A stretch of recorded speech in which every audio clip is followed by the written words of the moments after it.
proclaim May 2017 to be Asian American and Pacific Islander Heritage Month in Portland.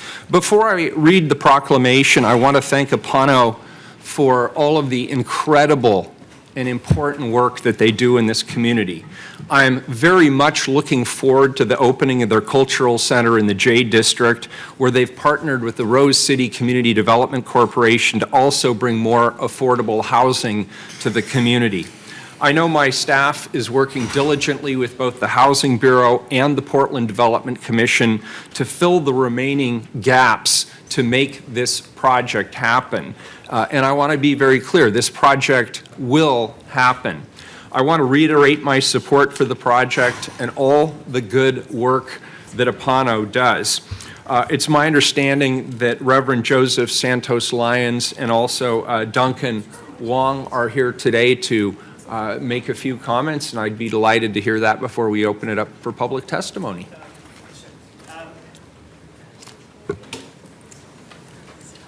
Good morning. Hello, good morning. Morning. We have a PowerPoint. Hello, Mr. Mayor. Unfortunately, Duncan and Joseph could not be here, but my name is Zahir John Mohammed. I'm the Policy Director for APANO, and I'm joined here by Yin, a youth organizer, and Tak, one of the co-founders of APANO, who's one of our board members who knows many of you personally. So thank you so much, Mr. Mayor, for allowing this opportunity to make this presentation, and thank you, commissioners, for giving us this chance.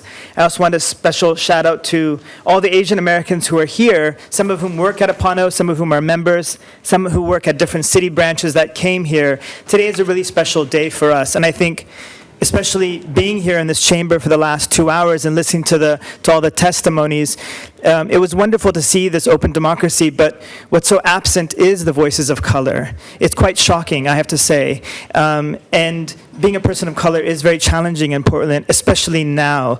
So I wanted to, just for a few minutes, show some PowerPoint slides, and then I'll yield the time to my colleagues. So I don't know if you have access to the PowerPoint as well. We've got it right in front Okay, of us. great. Thank you, Mr. Mayor. You bet. So there's our contact information. I'm Zahir. This is Tak and Yen.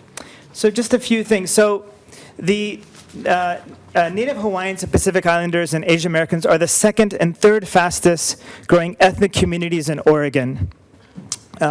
So one of the things that we always talk about Portland being such a white city, but things are changing very rapidly, and that's thanks in part to the growth of the Latino community and the Asian American community. So partly, one of the things I think this sort of shows is that and we see particularly in the areas where APANO is out over on 82nd and Division, where it's, there are parts where it's majority, minority. And that's a change that we're seeing. Now, who are we and where are we? Most Asian Americans are in Multnomah County, but there is actually a presence of Asian Americans throughout the state. And we see on the right the growth numbers in Oregon. Bangladeshi and Fijian, Taiwanese community are growing at the fastest rate. Now, granted, that might be because some of these communities were small, and so just adding an extra 1,000 people will sort of make this sort of data skewed. But if you just look at the trend here, Bangladeshi and Fijian communities are growing at the fastest rate. So, economic contributions. We know that in Oregon and across the United States, Asian Americans contribute massively to our economy. These are actually U.S. Census Bureau numbers. We see a 40% increase in business ownership from 2002 to 2007. That's when the data that we had. A good number of these are small business owners. But I really want to focus in on this particular slide here, which is the challenges, and that's what we'll be speaking about today. We thank you, Mr. Mayor, and we thank you, commissioners, for this proclamation. As NPR reported in February, and I'll quote this, after years of declining numbers, hate crimes against Asian Americans and Pacific Islanders are rising exponentially. We know this past Saturday, there were white supremacists and Trump supporters marching down, I respect you saying this, but if you can allow us, people of color, to speak about our own experiences, thank you. So one of the things that was so alarming is that at APANO, we're a nonpartisan organization. Now, granted, most of us lean to the left, most of us lean Democratic. it's fine if Trump supporters want to express their support for our current president. But what we saw on Saturday was something entirely different. We saw people go outside of restaurants saying, go home, go back to your country. Now, for those of us who have lived here a long time, this is nothing new. I can't recall another city in my life where I've been asked so many times, including at New Seasons when I'm just buying bread and beer, like, where are you from? Wow, what kind of accent is that? And when I say California, no one sort of really, well, what they're really trying to say is, why aren't you white? So we know this, right? And one of the things that we had a recent public event now, at our APANO, our priorities, at least legislatively, I'm working on ethnic studies, reproductive health. These are really important issues, especially now that Trump is president. But overwhelming, the one issue that kept coming up in our public town hall, we had about 100 people, was hate crimes. Now, many of our members are Jewish.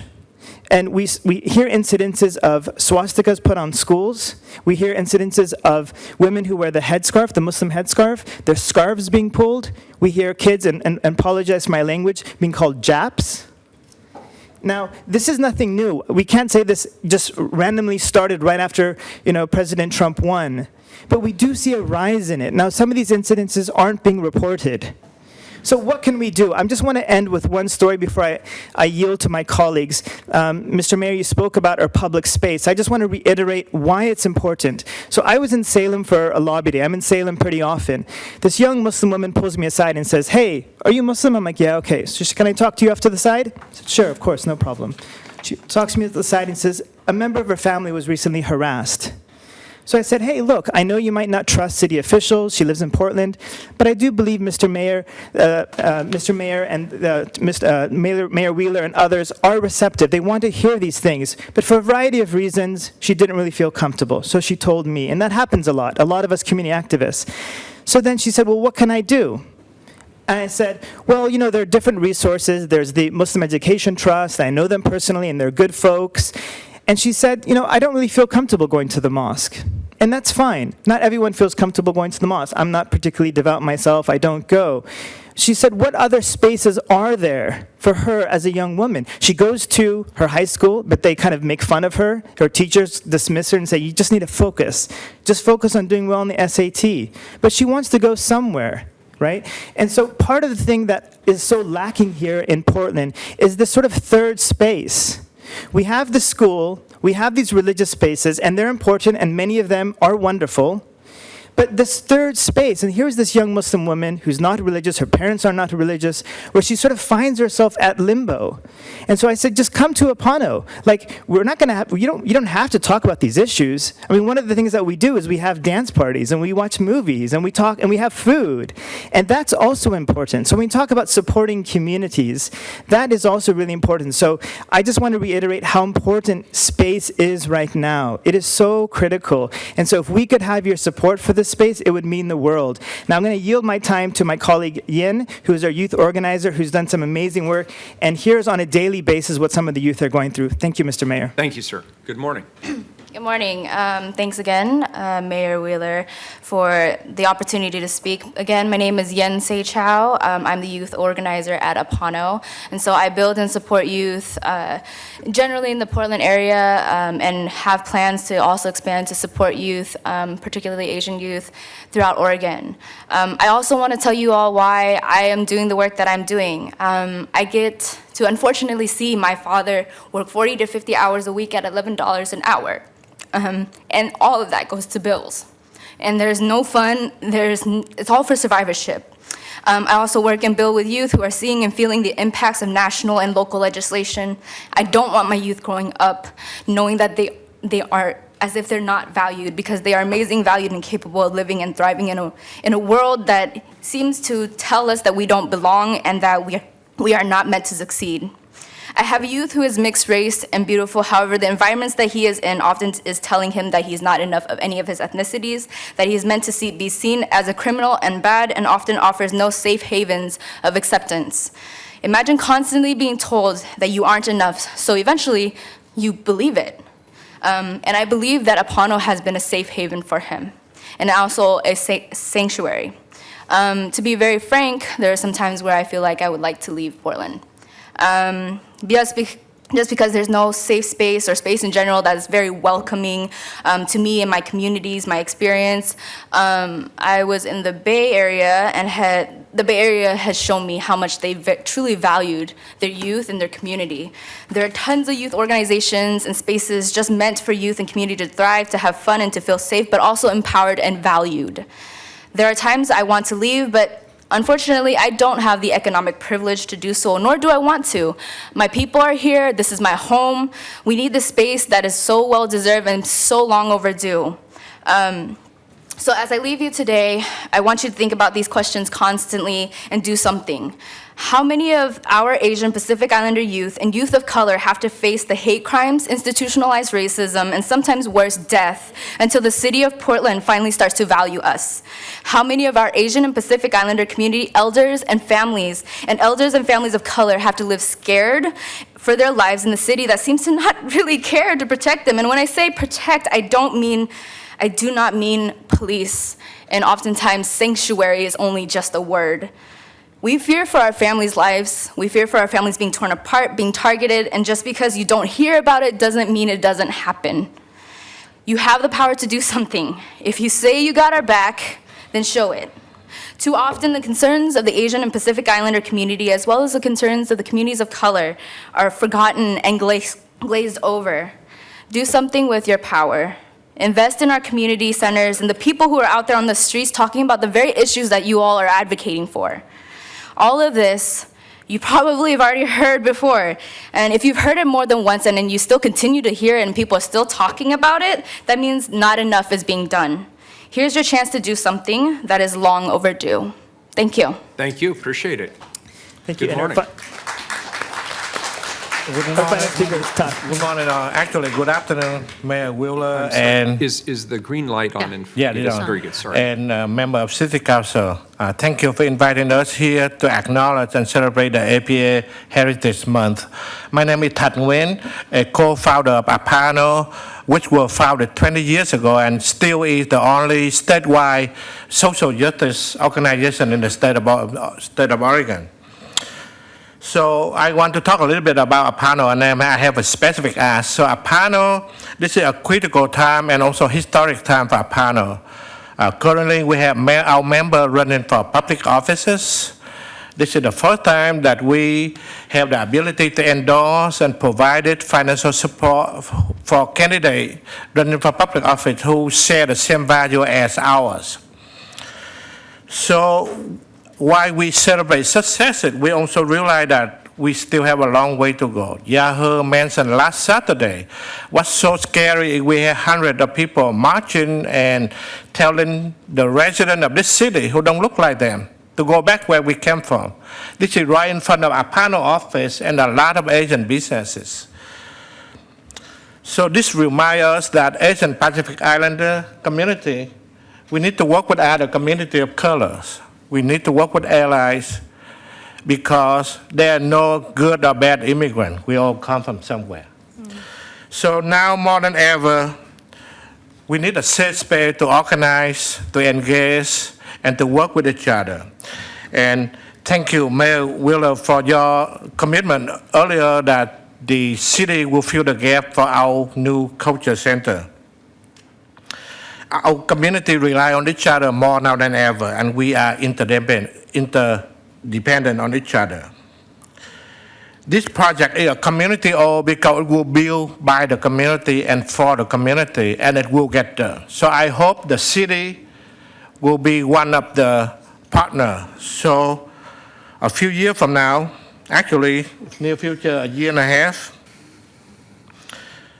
we want to have all of you to be at our grand opening, and we want to be able to say, yes, we were a part of this. We make this story a reality. So I'm looking forward to working with you, and thank you for the opportunity to hear me and hear my message. Thank you. We appreciate it. Commissioner Fritz? Mr. Nguyen, we're not allowed to say so, but if you'd like to say the names of the candidates that you're supporting or else where people could find that information. Yeah, sure. So APANO, we have a C4, and we're endorsing candidates for the school board race this year. And so that's a new, and then we also have one of our staff members. I'll just give a shout out to her. Her name is Kathy Way. She's wonderful, and she's running for North Clackamas School Board. So we see this maturation of APANO where now we're starting to engage in electoral politics as well. Yeah, it Just feels so good. Instead of asking for money, we actually, the board discussing who we give money to support their candidates. So as an immigrant myself, I know that things sometimes go differently in different cultures. Yeah. You could also say the names of any of the other candidates you'd like people to be aware of. Yeah, sure. I mean, the candidates we're endorsing for the PPS. I mean, if you find it, sure. We're endorsing for David Douglas, Anna Del Rocio, Andrea Valderrama, and Stephanie Stevens. For PPS, we're endorsing Jamila Singleton Munson, Julia Brim Edwards, and Virginia Laforte. And we're also urging our members to vote for the PPS bond. Yeah. So we'll have a public event on Monday, May 8th at our JAMS Multicultural Space at 6 p.m. You can check out details on our Facebook page. Thank you. Thank you. Very good. Before we get to public testimony, I have a proclamation to read. Whereas the city of Portland is proud of its diversity and draws strength from the rich cultures and traditions of all community members. And whereas Asian American and Pacific Islander Heritage Month is an opportunity for all individuals and organizations to recognize the contributions of Pacific Islanders, Native Hawaiians, and Asian Americans to the development and defense of our country, as well as the cultural, civic, and economic life of Portland for over 150 years. And whereas Pacific Islanders, Native Hawaiians, and Asian Americans come from a complex and diverse mix of many languages, ethnicities, and faiths, including Buddhism, Christianity, Confucianism, Hinduism, Islam, Judaism, and Sikhism. And whereas Pacific Islanders, Native Hawaiians, and Asian Americans in Oregon are prevailing over the adversity of exclusion, incarceration, and displacement. Now, therefore, I, Ted Wheeler, Mayor of the City of Portland, Oregon, the City of Roses, do hereby proclaim May 2017 to be Asian American and Pacific Islander Heritage Month in Portland, and encourage all residents to observe this month. Thank you very much. Thank you, Mr. Mayor. Yeah. Thank you, Commissioners.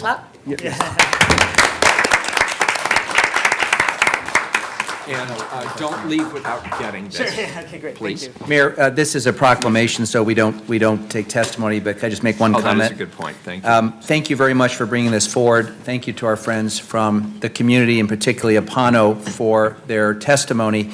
The one thing, though, I do want to just urge our colleagues to consider, as long as I've been on the council, we have scheduled proclamations honoring people and organizations at the beginning of our council meetings. And that is in part because we have chosen to honor them, and we have other work to do. We don't want to inconvenience community members who we've invited. And I would urge that in the future, we work with the clerk's office and with colleagues to make sure that these things are at the beginning of our agenda and not on the regular agenda. It's just more respectful of people's time. And I think it is a great tradition that we often begin our meetings by honoring and celebrating a group or an organization or a person. So, colleagues, we have it in our power to do that, because the reason proclamations sometimes go on the regular agenda is because the time certains are filled. And so I would just urge that we work with Polo and the mayor's office to remedy that in the future. Very good.